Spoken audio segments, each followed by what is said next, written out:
জাতীয় নাগরিক পার্টির আহ্বায়ক নাহিদ ইসলাম বলেছেন, জুলাই সনদের বিরোধিতাকারীরা ফ্যাসিবাদী আওয়ামী লীগের দোসর। বগুড়ার সাতমাথায় মুক্ত মঞ্চে পথসভায় তিনি এই কথা বলেন। নাহিদ ইসলাম বলেন, রাজনীতির খেলার পরিবর্তন করবে এনসিপি।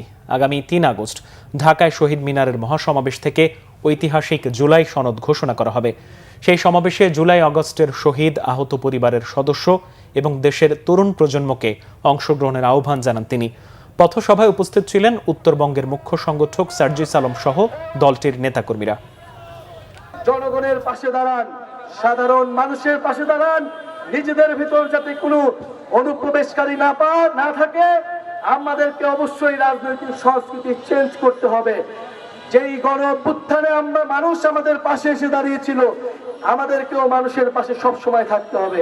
আপনাদের প্রত্যেকটি সমস্যার সমাধানে আমরা থাকবো।